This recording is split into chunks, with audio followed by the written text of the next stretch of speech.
જડ ચેતન. લેખક હરકિશન મહેતા. ચેપ્ટર 9. સોમવાર સવારનું છાપું તાકીને બેઠેલો ચિંતન ઊંડા વિચારમાં ગરકાવ થઈ ગયો. ઘરમાં આવતા ગુજરાતી અંગ્રેજી બંને છાપાના મથાળે એક સરખા સમાચાર છપાયા હતા. હોસ્પિટલની નર્સ પર બળાત્કારનો પ્રયાસ. 2 દિવસ પછી પણ નર્સ બેશુદ્ધ. સમાચાર સાથે છપાયેલા મુખ્ય આરોપી સખારામ કોલ્હાપુરના ફોટા પર ચિંતનને થૂકવાની ઈચ્છા થઈ આવી. પછી તિરસ્કારને અંકુશમાં લઈ લેવો પડ્યો. મુંબઈના દરેક છાપામાં આ સમાચાર ફોટા છપાયા હશે. ગુસ્સો થૂકી નાખવાને બદલે એને ઘૂંટવો જોઈએ. સમાચારના અંતે છપાયેલી એક માહિતી તેના મનમાં ઘૂંટાતી રહી હતી. પોલીસે અટકાયતમાં લીધેલ મુખ્ય આરોપી તથા 2 સાગરીતોને આજે સેશન્સ કોર્ટમાં રજૂ કરવામાં આવશે. મારે થૂકવું જ હોય તો ભરી કોર્ટમાં એ બદમાશના મોં પર થૂકવું જોઈએ. ચિંતનના દાંત ભીસાયા. 2 દિવસથી એ પોતે જ સતત સંતાપમાં ભીસાતો રહ્યો હતો.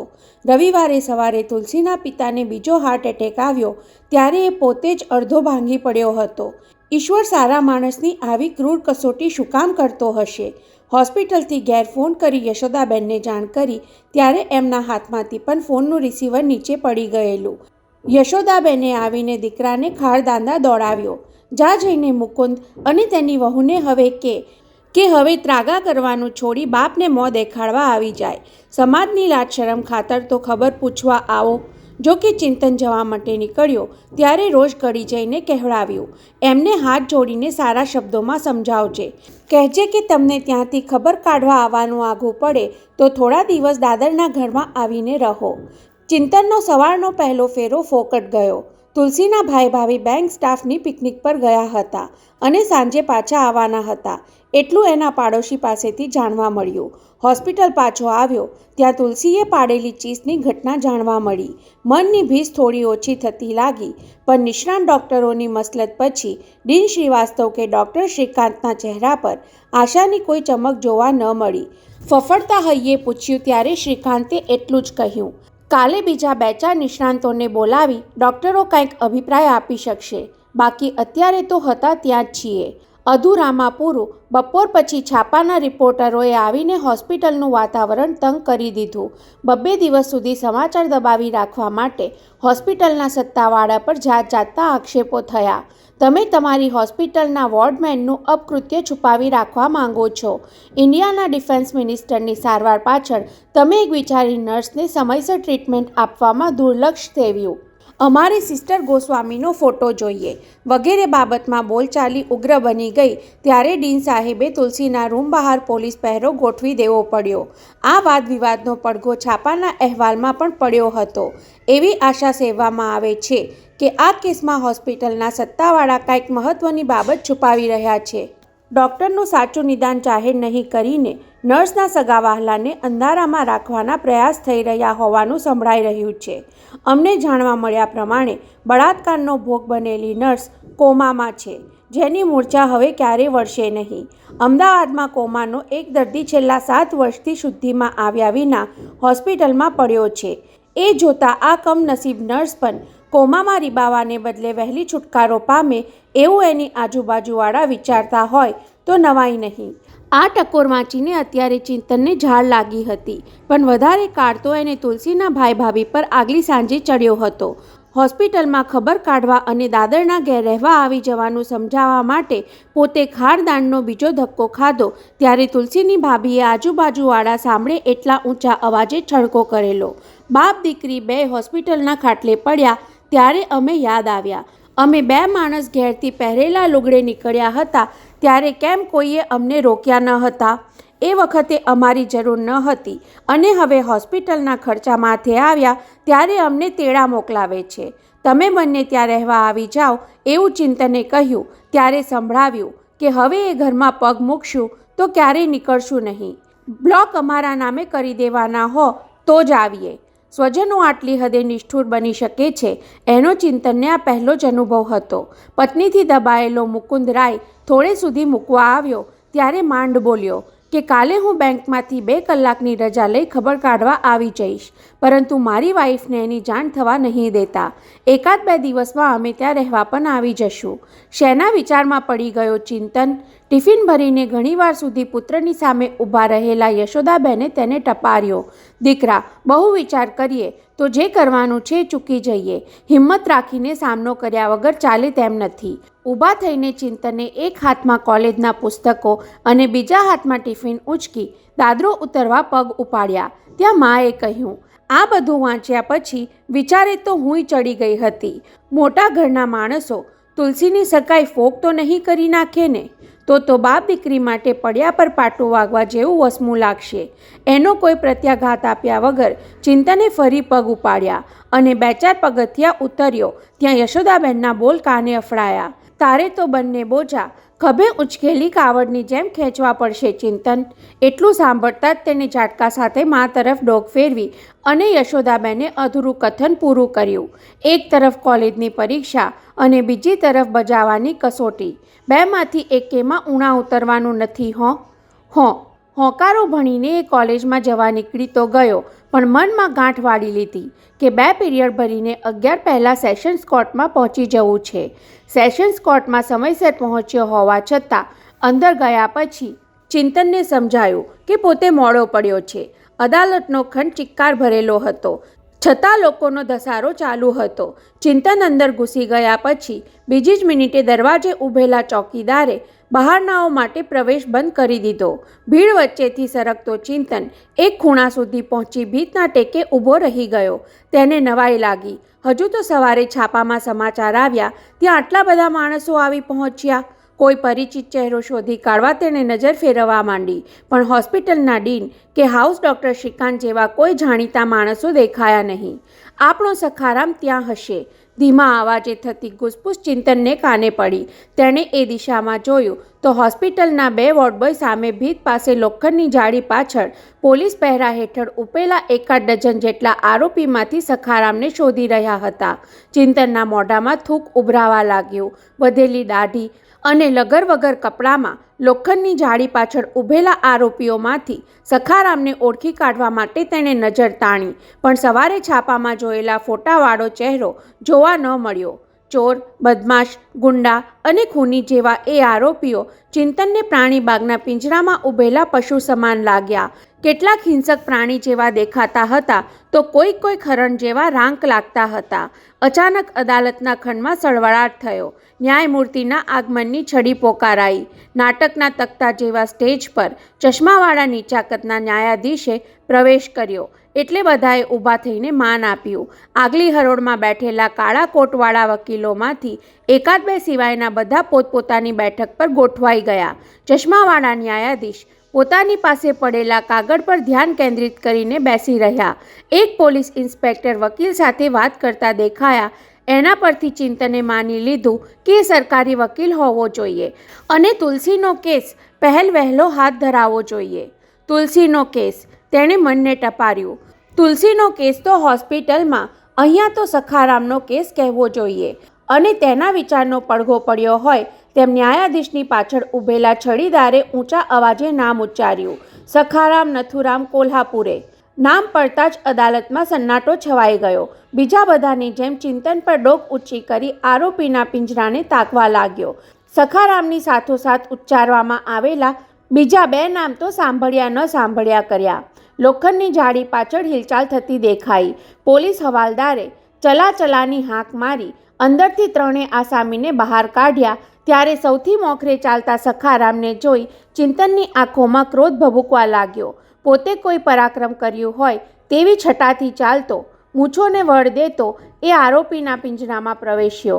ત્યારે અસંખ્ય આંખો તેને નિરખી રહી હતી, પણ ન્યાયાધીશ તો નિર્લભપણે નીચી ડોક રાખી કાગળનું લખાણ વાંચવામાં જ મગ્ન રહ્યા.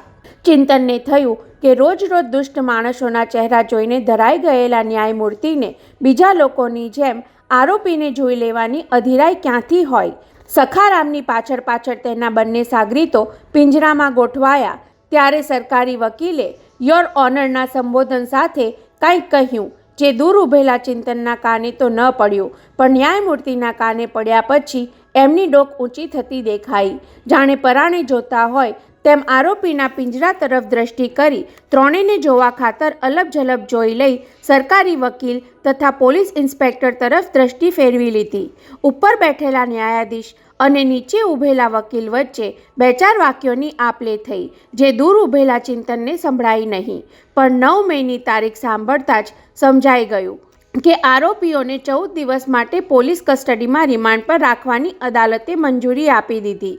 રિમાન્ડ મંજૂરીની એ વિધિ દરમિયાન સખારામ કૌતુકભેર બધાની હિલચાલ નિહાળતો લાપરવાહીના ભાવ સાથે પાંજરામાં ઊભો હતો.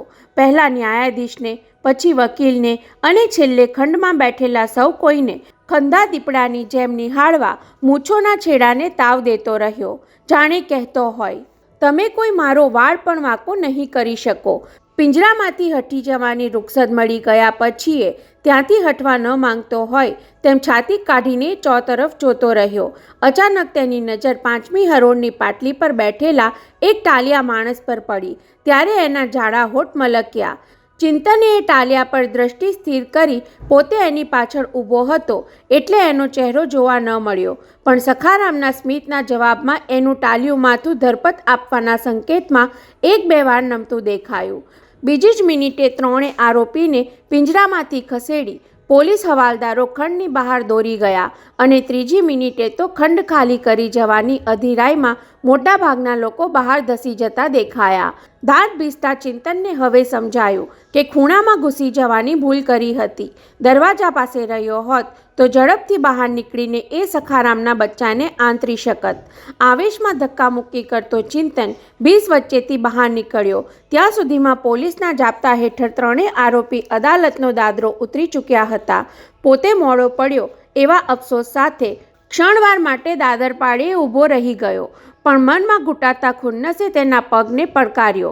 અહીં ખોડાઈ કેમ ગયો? શું બીજા બધાની જેમ તમાશો જોઈ કુતૂહલ સંતોષીને પાછા ફરી જવા માટે તું અહીં સુધી આવ્યો હતો?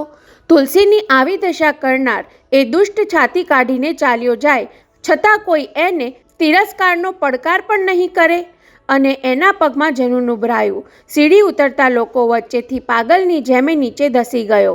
કોર્ટના કમ્પાઉન્ડમાં ટોળા વચ્ચેથી રસ્તો કરી આરોપીને લઈ જવાની પોલીસ વાન સુધી પહોંચવામાં પોલીસવાળાને જરા વાર લાગી એટલે ચિંતનને લાગ મળી ગયો.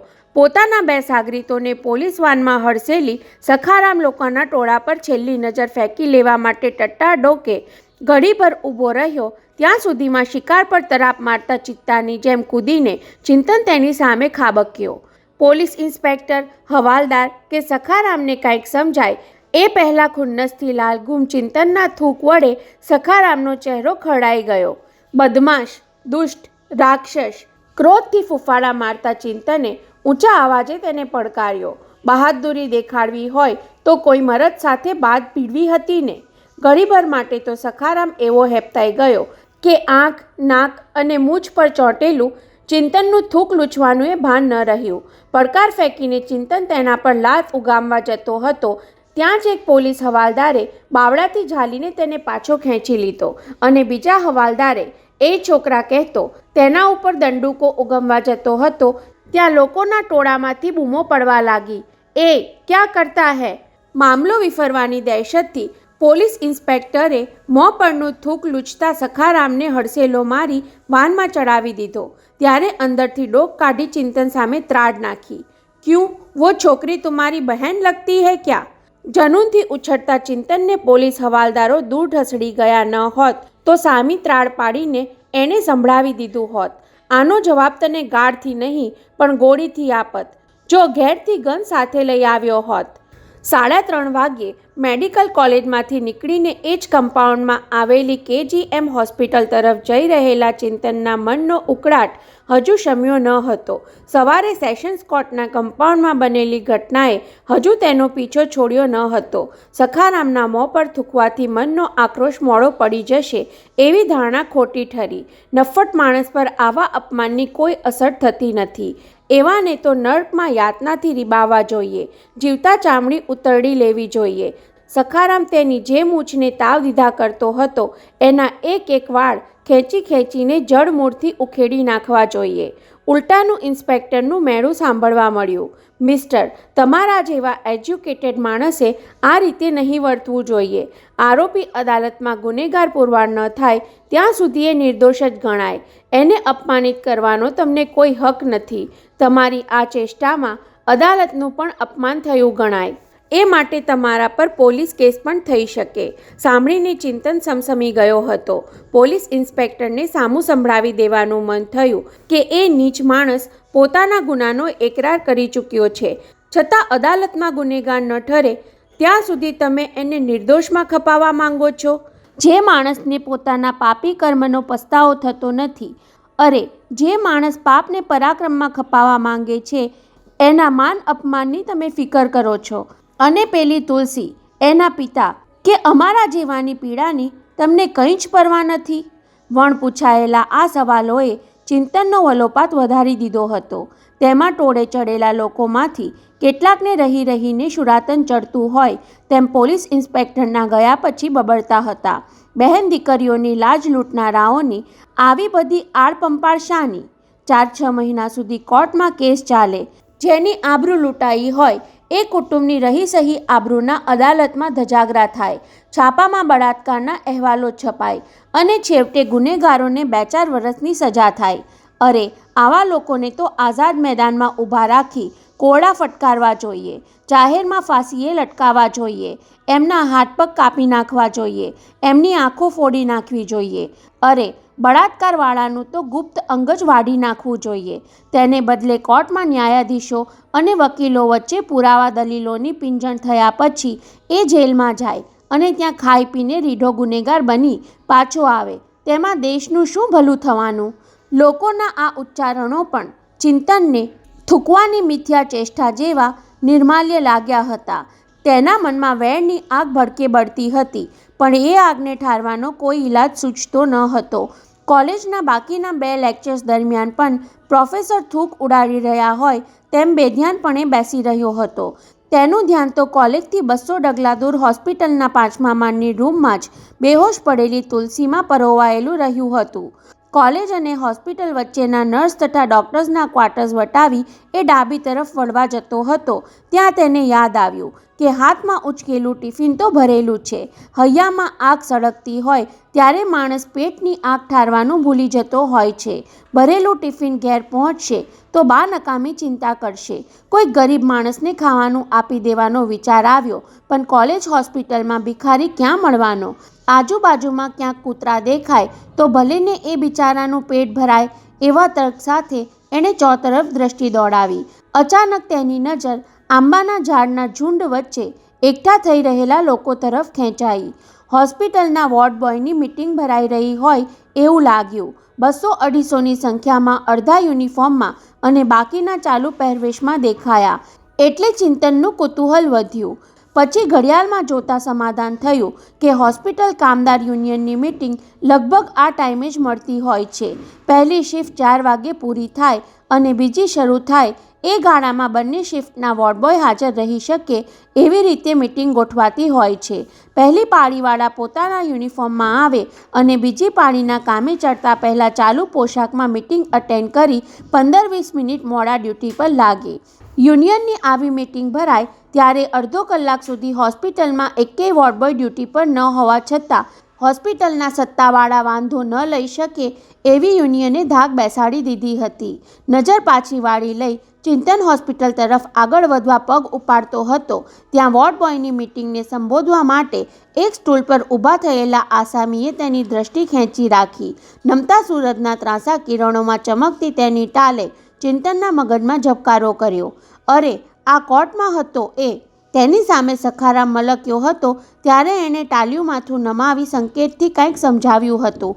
એ જ છે આ માણસ. ચિંતનના પગ આપોઆપ એ તરફ ખેંચાયા. સાંભળવા તો દે, યુનિયનનો આ આગેવાન હોસ્પિટલોના વોર્ડબોયની મિટિંગ ભરીને શું કરવા માંગે છે? થોડા ડગલા આગળ વધ્યા પછી ચિંતન સતેજ બની ગયો. એમને લાગવું ન જોઈએ કે હું ભાષણ સાંભળી રહ્યો છું. કદાચ એ ટાલ્યો કોર્ટના કમ્પાઉન્ડમાં સખારામ પર થૂકતા મને જોઈ ગયો હોય. જાણે પોતાનું એ દિશામાં ધ્યાન ન હોય તેમ આગળ વધતો ચિંતન એક એવા ઝાડની આડાશે બેસી ગયો જ્યાંથી મીટિંગની કાર્યવાહી દેખાઈ સંભળાય. વધારાની સાવચેતી ખાતર મેડિકલ કોલેજના વિદ્યાર્થીની જેમ પુસ્તક ખોલીને વાંચવાનો ડોળ પણ અજમાવ્યો. પહેલાં તમારામાંથી જે ભાઈઓ ઊભા છે તે બેસી જાય અને હું જે કાંઈ કહેવા માંગુ છું તે સૌ શાંતિથી સાંભળો. તાલીઓ. કામદાર નેતા બંને હાથ ઊંચા કરી ઊંચા અવાજે બોલતો દેખાયો. આજની આપણી મીટિંગ બહુ જ મહત્ત્વની છે. ચિંતને જોયું તો મોટા ભાગના વોર્ડબોય બેસી ગયા હતા. 2-5-7 જણા ઊભા હતા. તેમને બેસી જવા માટે ટાલિયા નેતાની પડખે ઊભેલો નાનો નેતા સમજાવી રહ્યો હતો. આપણા યુનિયનના નેતા ભાવસાબ ગોવાકરે બીજા બધા કામ પડતા મૂકીને આ અર્જન્ટ મીટિંગ બોલાવી છે. આપણા કામદાર ભાઈઓ વિરુદ્ધ ઘડાયેલા કાવતરાની એ તમને જાણ કરવા માંગે છે. કાવતરું શબ્દ સાંભળીને ત્યાં બેઠેલા બીજા બધાની જેમ સંતાઈને સાંભળી રહેલા ચિંતનના કાન પણ ચમક્યા. મેરે પ્યારે કામદાર બંધુઓ, ભાઉ સાહેબ ગોવાકરે મરાઠી ઉચ્ચારની ગોવાનીઝ હિન્દીમાં ભાષણ શરૂ કર્યું. તમે સૌ જાણો છો કે તમારી હોસ્પિટલના આપણા યુનિયનના એક કાર્યકર અત્યારે પોલીસ કસ્ટડીમાં છે. શું કામ? એણે ઊંચા અવાજે પૂછીને આગળ ચલાવ્યું. એવો આરોપ મૂકવામાં આવ્યો છે કે આપણા સખારામ કોલ્હાપુરે એ હોસ્પિટલની એક નર્સ પર બળાત્કાર કરવાનો પ્રયાસ કર્યો. સખારામની સાથોસાથ તમારા બીજા 2 નિર્દોષ બંધુઓને પણ તેમાં સંડોવી લેવામાં આવ્યા છે. સાંભળીને ચિંતનના દાંત ભીસાયા.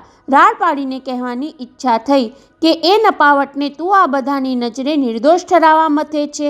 આજે આપણા એ સખારામ અને બીજા 2 ભાઈઓને કોર્ટમાં પેશ કર્યા ત્યારે હું તમારા સૌની વતી ત્યાં હાજર હતો. અદાલતમાં કેસ ચાલતો હોય ત્યારે આપણાથી એના વિશે કોઈ ટીકા ન થઈ શકે, પણ હજુ કેસ ચાલુ થયો નથી ત્યારે આપણને ચૂપ બેસી રહેવાનું પાલવે નહીં. ચોતરફ ડોક ફેરવી હાથ ઊંચા કરીને વચ્ચે વચ્ચે હાથની મુઠ્ઠીઓ હવામાં હલાવી ગોવાકર શ્રોતાઓને પ્રભાવિત કરવા જોરદાર જહેમત ઉઠાવી રહ્યો હતો. યુનિયનમાં આગળ પડતો ભાગ લેનાર પર દરેક જગ્યાએ માલિકો ખાર રાખતા હોય છે. સખારામ સાથે પણ એવું જ થયું છે.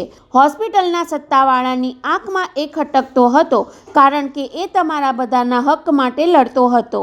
અગાઉ તમે પાડેલી હડતાલમાં એને જ તમારા સૌના આગેવાની લઈને તમારી માંગણીઓ મંજૂર કરાવી હતી. તમારે સૌએ આજે તમારી જાતને એ સવાલ પૂછવાનો છે કે હોસ્પિટલના સત્તાવાળાએ સખારામને બદનામ કરીને નોકરીમાંથી હકાલપટ્ટી કરવા માટે બળાત્કારનું કાવતરું કેમ ઘડ્યું ન હોય? પણ તમારી જાતને આવો સવાલ પૂછતા પહેલાં મારે તમને એક સવાલ પૂછવાનો છે. વચ્ચે બેઠેલા એક વોર્ડબોયે ઊભા થઈ હિંમતભેર પૂછી લીધું. તમે કહો છો કે હોસ્પિટલવાળાએ બળાત્કારનું કાવતરું ઘડ્યું છે, પણ તો પછી સખારામે પોલીસ પાસે કબૂલાત શું કામ કરી? સવાલ સાંભળીને ગોવાકરના મોં પર અણગમાની રેખા ઉપસી આવી, પણ સંતાઈને સાંભળતા ચિંતનને ત્યાં દોડી જઈને સવાલ પૂછવાની હિંમત કરનારની પીઠ થાબડી આવવાની ઈચ્છા ચોર કરી ગઈ. એ તું બીચ મેં કાયકો ગડબડ કરતા હૈ? ગોવાકરના ઉપનેતાએ તેને બેસાડી દેવા માટે પેરવી કરી. પહેલાં ભાઉ સાહેબને ભાષણ કરી લેવા દે. ગોવાકર એની પેરવીથી ખુશ થયો, પણ સભામાં બેઠેલા 2-4 જણાએ એકી સાથે ઊભા થઈને સામનો કર્યો. તમે અમને વચ્ચે બોલવા ન દો તો એ કેમ ચાલે?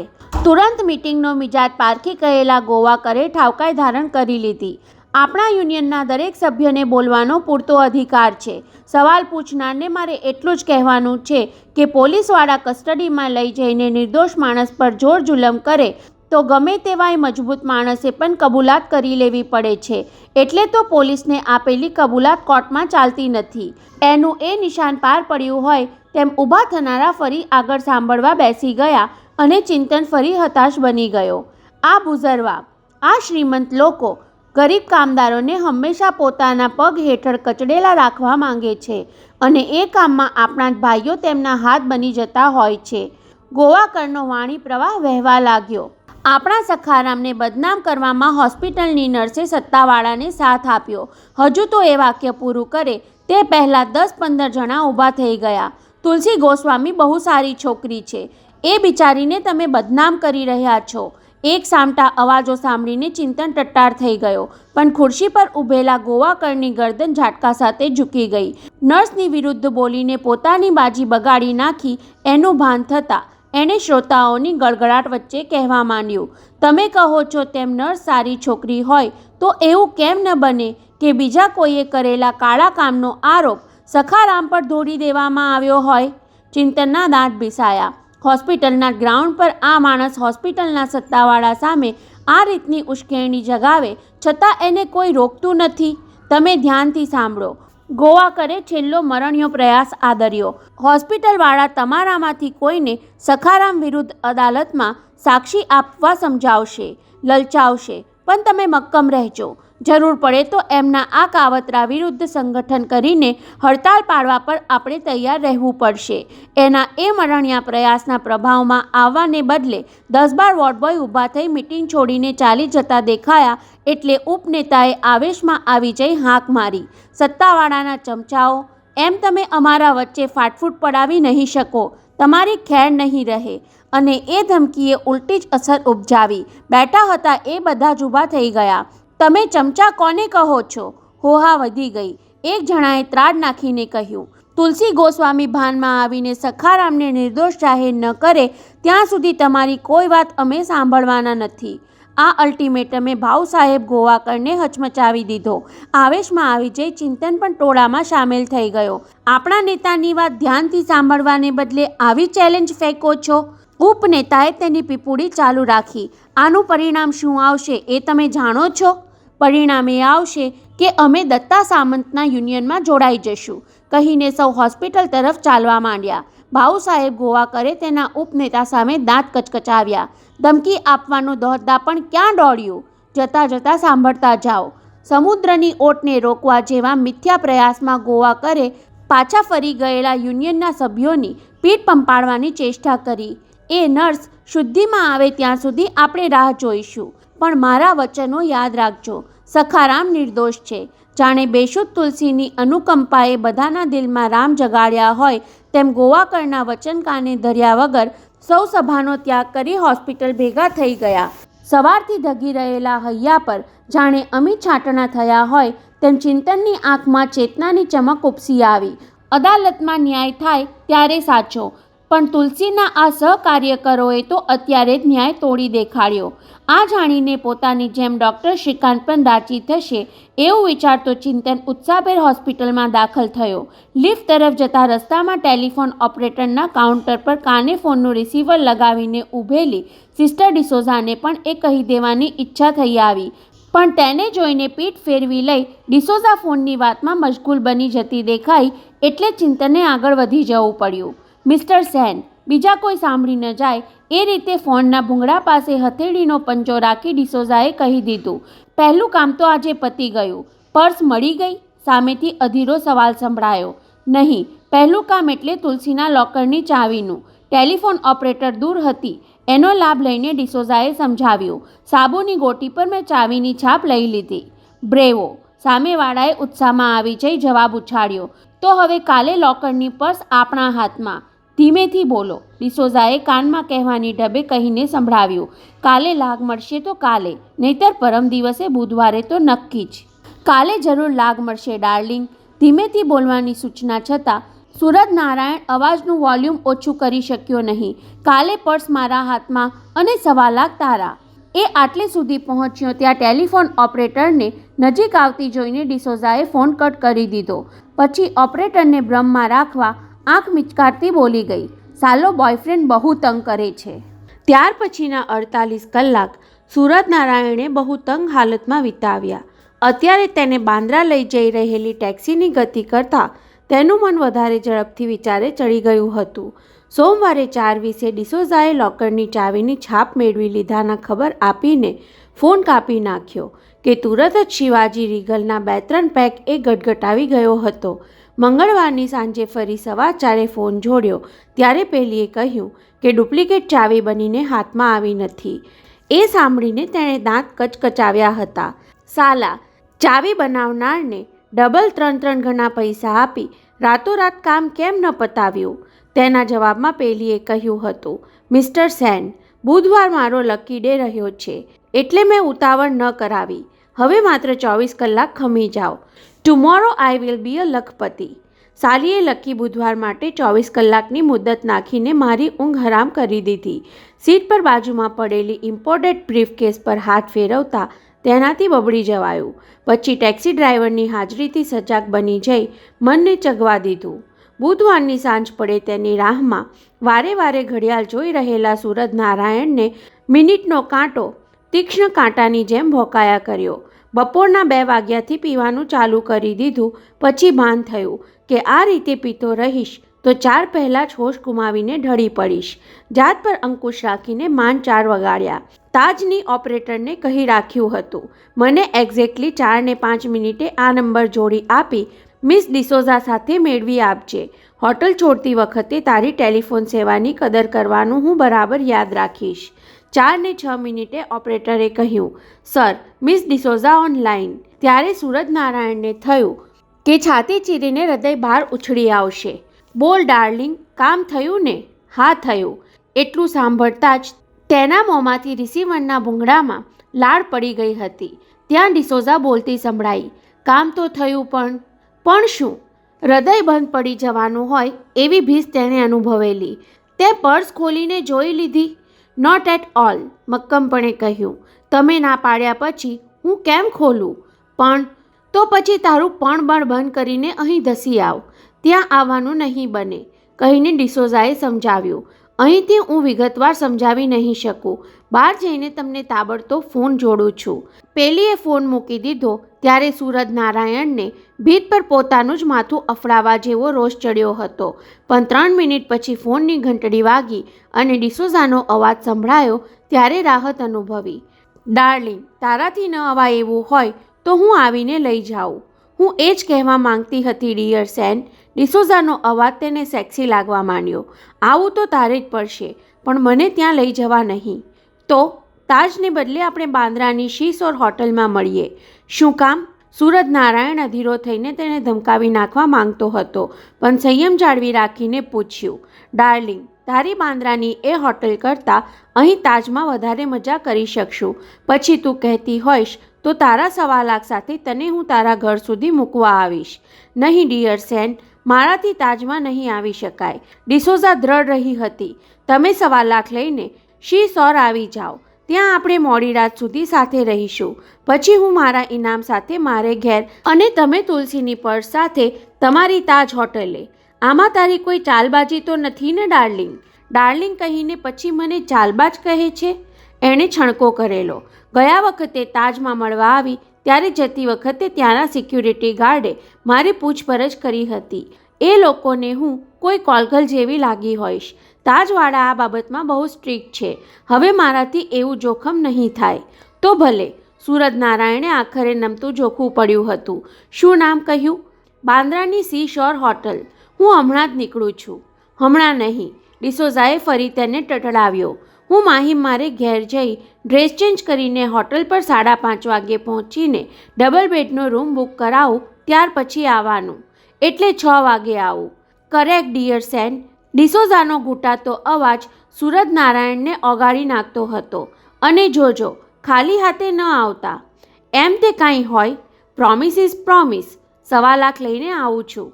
અને જોજો, તમારું પેલું ટેપ રેકોર્ડર ખિસ્સામાં સંતાડીને નહીં લાવતા. ઓહ, ફોરગેટ ઇટ ડાર્લિંગ. તેણે અવાજમાં આત્મીયતા નિતારતા કહ્યું હતું. હું ખાલી ખિસ્સે અને ભરેલી બ્રીફકેસ સાથે આવું છું. વાર્તાલાપ પૂરો થયા પછી પણ બંને બાજુ ટેલિફોનનું રિસીવર ઊંચકાયેલું જ રહ્યું હતું. 15-20 સેકન્ડ સુધી અબોલ રહીને બંને પરસ્પરના શ્વાસોચ્છ્વાસ સાંભળતા રહ્યા હતા. જાણે શ્વાસ દ્વારા એકબીજાનો વિશ્વાસ સંપાદન કરી રહ્યા હતા. સાબ, આપકે લેફ્ટ હેન્ડ તરફ દેખીએ. માહિમની ખાડી વટાવી સિગ્નલ પાસે ટેક્સી ઊભી રહી એટલે ડ્રાઈવરે કહ્યું, સમુદ્રના ખડક પર ઊભેલી દેખાય છે એ જ સીશોર હોટલ. સંધ્યાની ગુલાબી છાયામાં ચમકતી ઊંચી હોટલની ટોચ જોઈને સૂરજનારાયણે રોમાંચ અનુભવ્યો. પરંતુ જેમ જેમ ટેક્સી હોટલ તરફ વધતી ગઈ તેમ તેમ મનમાં ભીતિ પણ લાગવા માંડી. દરિયા કિનારાના આવા એકાંત સ્થળે આવેલી હોટલમાં મળવા બોલાવીને ડિસોઝા મને ફસાવા તો નહીં માંગતી હોય ને? પોતાની રિવોલ્વર સાથે નહીં લાવવા માટે હવે તેને અફસોસ જાગ્યો. પણ હોટલ સામે ટેક્સી ઊભી રહી અને ત્યાંની 5 સ્ટાર જાગજમાળ જોઈને અફસોસની જગ્યા રૂઆબે લઈ લીધી. ટેક્સી ડ્રાઈવરના હાથમાં 100-100ની નોટ પકડાવી દીધી. હું કલાકમાં પાછો આવું છું કહીને ફરી મનમાં સાવચેતીની ઘંટી વાગી એટલે બીજી નોટ કાઢી. કલાકમાં ન આવું તો રિસેપ્શન કાઉન્ટર પર જઈને પૂછા કરજે કે મિસ્ટર સેન બિઝનેસ મીટિંગ માટે કયા રૂમમાં છે. મારે તેમને એક અર્જન્ટ મેસેજ આપવાનો છે. હું ઉપર જતાં પહેલાં રૂમ નંબર જાણી લઈ રિસેપ્શનમાં મારું નામ અને નંબર આપતો જઈશ.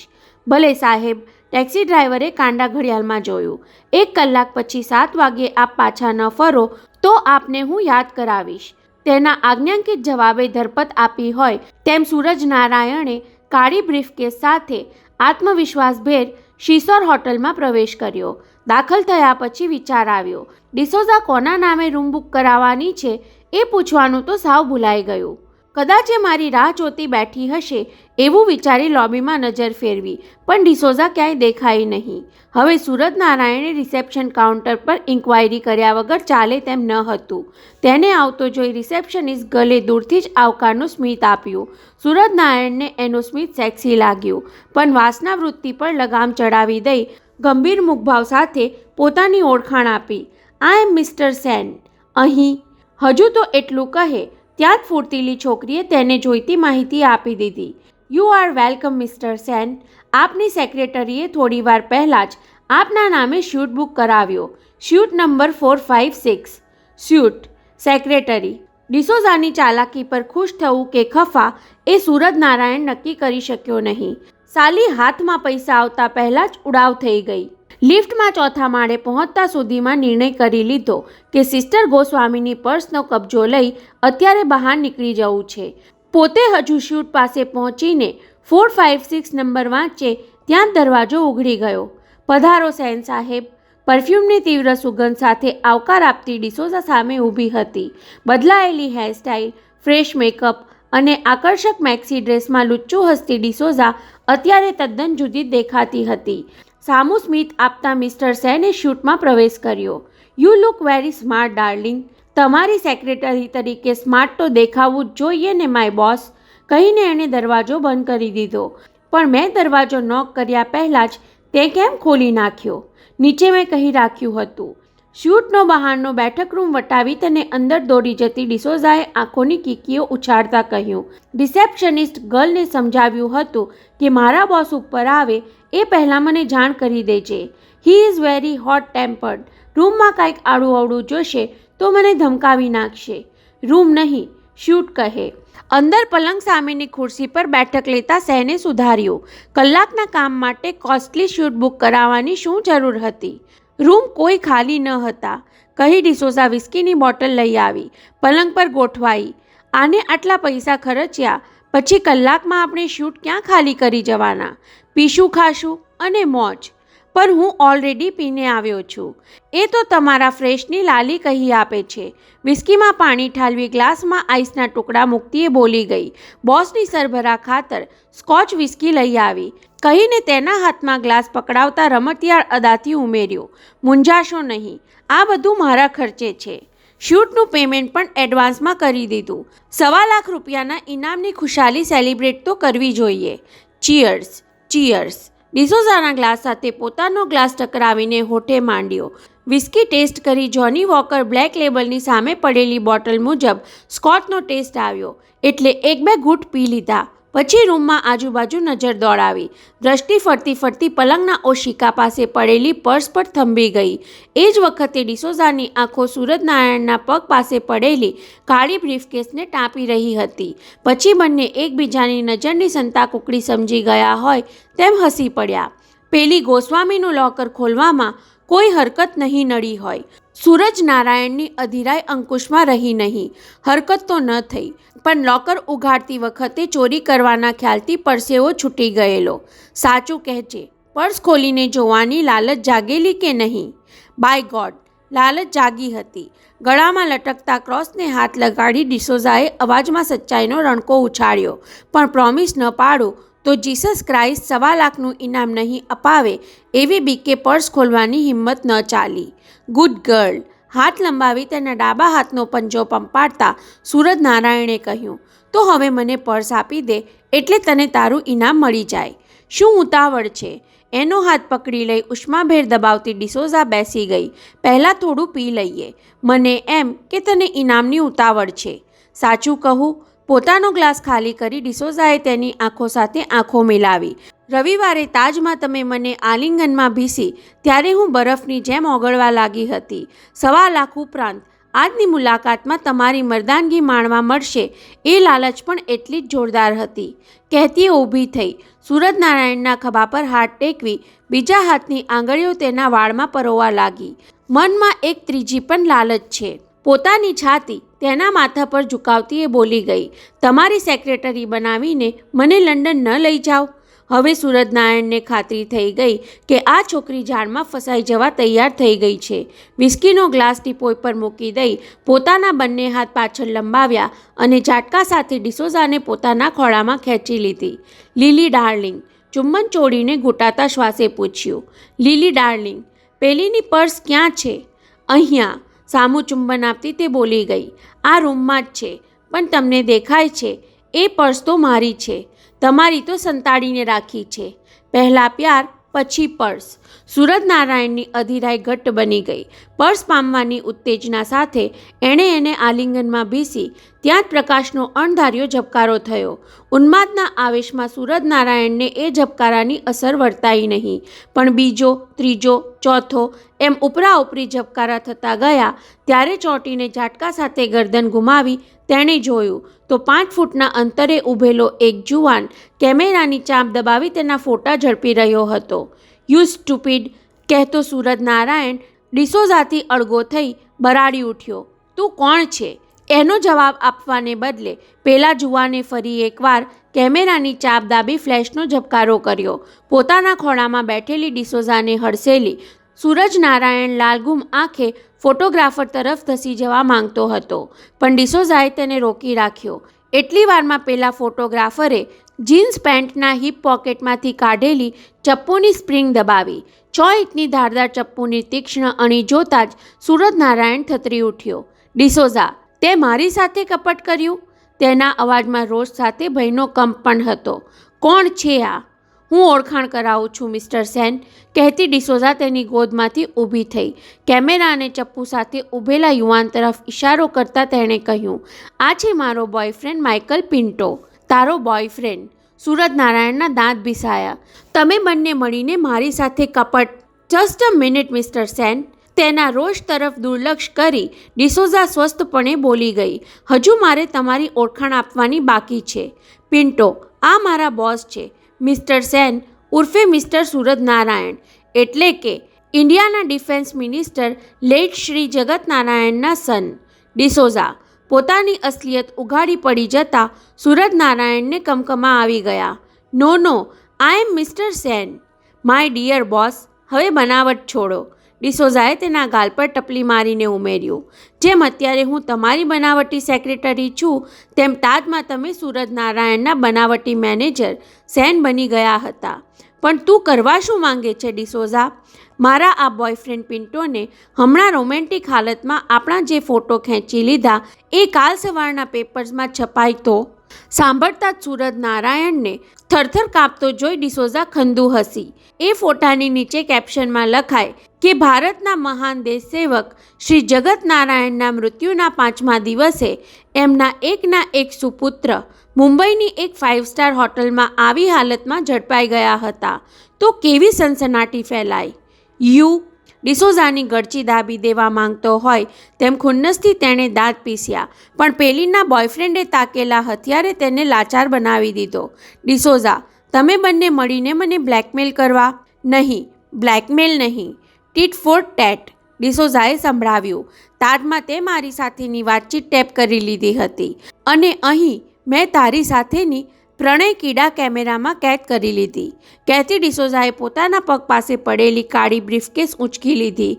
સૂરજનારાયણ ઝાપટ મારીને બ્રીફકેસ ઝૂંટવી લેવા આગળ વધ્યો, પણ પિન્ટોએ ચપ્પુવાળો હાથ તેના તરફ લંબાવીને તેને રોક્યો. Don't move. What you want? સૂરજનારાયણે પિન્ટોને પૂછ્યું. માલ, પિન્ટોએ કેમેરા ખભામાં ભરાવતા કહ્યું. જેટલી રકમ અંદર છે એ અમારી. એટલી વારમાં ડિસોઝાએ બ્રીફકેસ ખોલીને જોયું તો 100-100ની નોટોથી બેગ ભરેલી હતી. ડિસોઝા, સોદાબાજીમાં દગાબાજી ન ચાલે. સૂરજનારાયણે વાટાઘાટનું વલણ અપનાવ્યું. પર્સના બદલામાં મારે તને એક રકમ આપવાની હતી. હવે રકમ મળી ગઈ એટલે તને પર્સ આપું છું, કહેતી ડિસોઝાએ ડબલ બેડના બિછાના હેઠળ હાથ ખોસી પર્સ બહાર કાઢી. આ તારી પર્સ કહી તેને આપી દેવાના બદલે દેખાડી. થોડી વાર સુધી પર્સને તાકી રહ્યા પછી ચમકતી આંખે સૂરજ નારાયણે પૂછ્યું, તારી પાસે પર્સ હતી તો પછી ફોટોગ્રાફના આ નાટકની શું જરૂર પડી? કારણ કે મને તારા પર ભરોસો ન હતો. કદાચ પર્સ મળી ગયા પછી તું પૈસા આપવામાં ફરી જાય તો, એટલા માટે મારે પિન્ટોનો સાથ લેવો પડ્યો. હવે તો ભરોસો પડ્યો ને? પર્સ માટે હાથ લંબાવતા તેણે ઠાવકાઈથી કહ્યું, માલ તારા હાથમાં આવી ગયો, હવે પર્સ આપી દે. ડિસોઝા અને પિન્ટો એકબીજાની સામે જોવા લાગ્યા એટલે કદાચ યાદ આવ્યું હોય તેમ સૂરજ નારાયણે ઉમેર્યું, પિન્ટો, તારે કેમેરામાંથી ફિલ્મનો રોલ પણ કાઢી આપવો પડશે. પિન્ટોએ ડિસોઝાના હાથમાંથી રૂપિયાની બ્રીફકેસ લઈ તેને કેમેરો સોંપી દીધો. હું માલ લઈને જાઉં છું. મારા ગયા પછી 5 મિનિટે તું કેમેરામાંથી રોલ કાઢી નાખજે અને તેને પર્સ સોંપી દેજે, કહી ચપ્પુ ડિસોઝાના હાથમાં સોંપી દઈ બ્રીફકેસ સાથે પિન્ટો સડસડાટ બહાર નીકળી ગયો. જતાં પહેલાં બાથરૂમના બારણાની સ્ટોપર લગાવતો ગયો એટલે સૂરજ નારાયણને સમજાઈ ગયું કે મારા આવતા પહેલાં ડિસોઝાએ તેને બાથરૂમમાં સંતાડી રાખ્યો હતો. ડિસોઝા સાથે એકલા પડેલા સૂરજ નારાયણને તેના પર તરાપ મારી કેમેરા અને પર્સ બંને પડાવી લેવાની ઈચ્છા થઈ, પણ હવે એનો અર્થ ન હતો. એ લુચ્ચીએ હોટલની રૂમ મિસ્ટર સેનના નામે બુક કરાવી હતી. ધાંધલ ધમાલ થાય તો પોતાની અસલિયત ઉઘાડી પડી જાય. પોલીસની ધમકી આપવાથી પણ કંઈ વળવાનું ન હતું. હવે તો ડિસોઝા પોતાની અસલિયત બાબતમાં મોં બંધ રાખે એ જ મહત્વનું હતું. યસ મિસ્ટર સેન, ડિસોઝાએ કેમેરા ખોલી અંદરથી રોલ ખેંચી કાઢ્યો. બસ હવે આપણા વચ્ચે પ્રણય ક્રીડાનો પુરાવો નાબૂદ થઈ ગયો ને? એનો જવાબ આપવાને બદલે સૂરજ નારાયણે ડિસોઝાના બીજા હાથમાંથી પર્સ ઝૂંટવી લીધી. મારે આની વધારે જરૂર હતી, કહેતા એણે અધીરાઈ બેડ સિસ્ટર ગોસ્વામીનું પર્સ ખોલીને વીખવા માંડ્યું.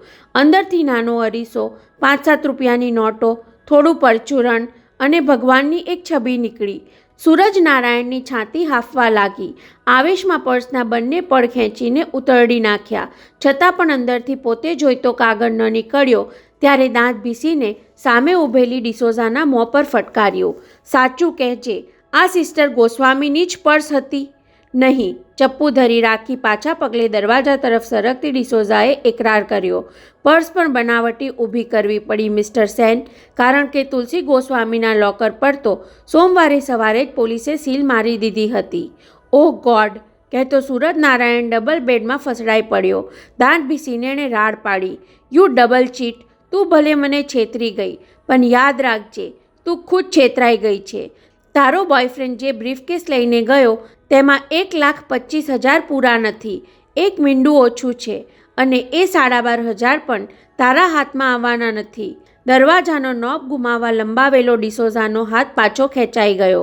1,25,000ના 12,500 થઈ ગયા એનો આઘાત જીરવી લેવા માટે હૃદય કઠણ કર્યું. ત્યાં સૂરજ નારાયણે ફરી સંભળાવ્યું, જે બોયફ્રેન્ડ બ્લેકમેલ માટે પોતાની ગર્લફ્રેન્ડને પરપુરુષ સાથે રોમાન્સ કરવાના ફોટો પાડવા ઊભો રહે એ બોયફ્રેન્ડ કદાપી સાચો પ્રેમી પુરવાર નહીં થાય. તું મને છેતરી ગઈ એમ એ તને છેતરી જવાનો. મારો પિન્ટો એવો નથી, કહેતી ડિસોઝા ઝડપભેર બહાર નીકળી ગઈ. નીચે ઉતરી બોયફ્રેન્ડ સાથે નક્કી કર્યા મુજબ માહિમના મધર મેરી ચર્ચ પર મારતી ટેક્સીએ પહોંચી ગઈ. કોર્નર પર ટેક્સીની બહાર ઊભો રહી પોતાની રાહ જોતો પિન્ટો દેખાયો એટલે ડિસોઝાએ નિરાત અનુભવી. થોડીવાર પહેલાં સૂરજ નારાયણને પોતે જ કહેલા શબ્દોનો મનમાં પડઘો સંભળાયો, મારો પિન્ટો એવો નથી, આ તું રાખ. જેવી ડિસોઝા ટેક્સીમાંથી ઉતરી કે તુરત જ પિન્ટોએ તેના હાથમાં પૈસાની બેગ સોંપી દીધી અને તેના હાથમાંથી કેમેરો લઈ લીધો. હું કેમેરો સ્ટુડિયોવાળાને આપી આવું છું, ત્યાં સુધીમાં તું ચર્ચમાં જઈ આવ, કહી એ ટેક્સીમાં રવાના થઈ ગયો. તેની ટેક્સી દેખાતી બંધ થયા પછી ડિસોઝા ચર્ચ તરફ આગળ વધી. દર બુધવારે માહિમના આ ચર્ચમાં સેંકડો ખ્રિસ્તી બિન ખ્રિસ્તીઓ મધર મેરીની પ્રતિમા સમક્ષ મીણબત્તી પ્રગટાવી પોતપોતાની માનતા માનવા આવતા હોય છે. રવિવારની સવારે તુલસી ગોસ્વામીએ ચીસ પાડી ત્યારે ડિસોઝાએ મનોમન નક્કી કરી લીધું હતું, હે મધર મેરી, આ બિચારી સાજી થઈ જાય એવા બ્લેસિંગ્સ આપજે. 9 બુધવાર સુધી હું તારા સમક્ષ કેન્ડલ લાઇટ પ્રગટાવતી રહીશ. ચર્ચના ચોગાનમાં ઊભેલી મધર મેરીની પ્રતિમા સમક્ષ મીણબત્તી પ્રગટાવી 25 મિનિટ પછી ડિસોઝા બહાર નીકળી ત્યારે મનનો ઘણો ભાર હળવો થઈ ચૂક્યો હતો. પિન્ટોને પાછા ફરતા વાર કેમ લાગી હશે? એવા આછા ઉચાટમાં એ ચર્ચ પાસે આંટા મારતી હતી ત્યાં અચાનક એને ભાન થયું કે પોતે ઉંચકેલી કાળી બેગ હળવી કેમ લાગે છે. પોતાને ભ્રમ થયો છે એવું મન મનાવી 2-4 મિનિટ પિન્ટોની રાહ જોતી રહી. પછી રહેવાયું નહીં એટલે એક ખૂણામાં જઈ કોઈ જોઈ ન જાય તેમ બેગ ઉગાડી અંદર ડોક્યું કર્યું ત્યાં એના હૃદયમાં તિરાડ પડી ગઈ. બેગ ખાલી હતી. તું મને છેતરી ગઈ તેમ એ તને છેતરી જવાનો. સૂરજનારાયણના સાચા પડેલા વેણ તેને પગથી માથા સુધી કંપાવી ગયા.